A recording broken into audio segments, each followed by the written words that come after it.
Hey Otto, this is your mate Phil Hall from Australia, and I've been watching what's happened, and I've been very, very sad to hear what's happened to you, and to some extent, although not to the same extent, I understand a little bit of what you're going through at the moment, and I can appreciate all the sorts of things that in your life at the moment that you don't really want to be there. The loss of independence, having to ask people to do things for you that you would normally be able to do for yourself, and having to depend on other people when you are a fiercely independent person and would like to do everything.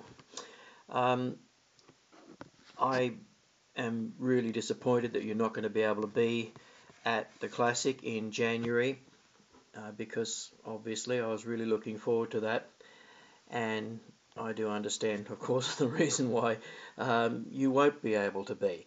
I met you 2 years ago at the Classic when you rolled the white bike out and found that the brand new Cosman wheels fitted the bike, but because they were brand new, the disc brakes didn't fit. And then I watched as you and Scotty Owen, who also coincidentally was the victim of a dreadful accident some time before, spent most of Thursday and most of Friday and a fair amount of Saturday trying to make something work that really wasn't ever going to work, but somehow through sheer bloody mindedness between the two of you, you made it work, and then eventually went out and was top scorer for the American team on the old number 57. And I don't know, there was something about that scene, there was something about the camaraderie between two motorcyclists from two different sides of the world joining together to achieve a semi-miracle that really attracted me to you and to Dino and Irv, the way that it did. And very, very quickly you became the Three Amigos, and like it or lump it, you stuck with that because that's what it's always going to be. I watched the whole scene unfold, and I was staggered to see the way that you worked at it, your sheer determination, and the fact that you weren't going to let it beat you. You'd come halfway across the world, and damn it, you were going to get out on the track and race that bike come what may. I saw you turn down offers to ride other people's bikes so that you could spend time fixing your own, because that was the one that you'd bought and that was the one that you were going to ride. And off the track, the social side of things, sitting around the barbecue telling ridiculous stories that seemed to be barely possible that they'd be true, but I'm sure that they all were. There was a bond that formed between us Aussies and you American guys that goes way beyond motorcycling and into the realm of humanity. I've said it many, many times, and you've heard me say it, that nobody looks after their mates like motorcyclists do, and I can't do anything from this distance, obviously, even though your mum did suggest that I should come over and mow her lawn. Thanks, Rose. But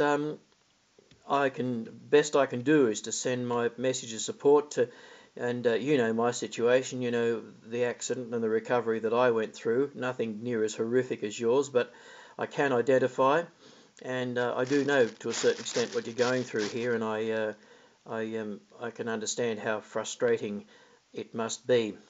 But I'm just sending you my best wishes, mate, and I just hope that it does work out. I'm constantly grateful at the miracles that medical science can perform these days. I'm staggered at the amazing things that they can do, and I know that they'll do amazing things with you, but the most amazing thing will be what you do. through your strength of character, through your grit and your determination, you'll get done what they say won't be able to get done. Just like you did with the bike at Phillip Island in 2013, you'll resurrect something out of a total disaster that should not be able to be resurrected at all. So best wishes, mate.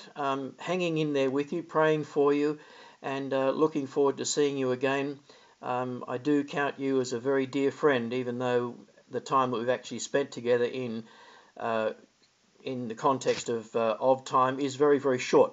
But I understand, I've been around long enough to know that friendships can be formed very, very quickly, and true friendships, once formed, stay true forever. So from the other side of the world, feeling like my hands are tied and very frustrated about that, I'm wishing you all the best, and I hope that the operations go well, and I hope that you're back on your feet soon. Keep your chin up, keep smiling, keep laughing, stay off the cigarettes.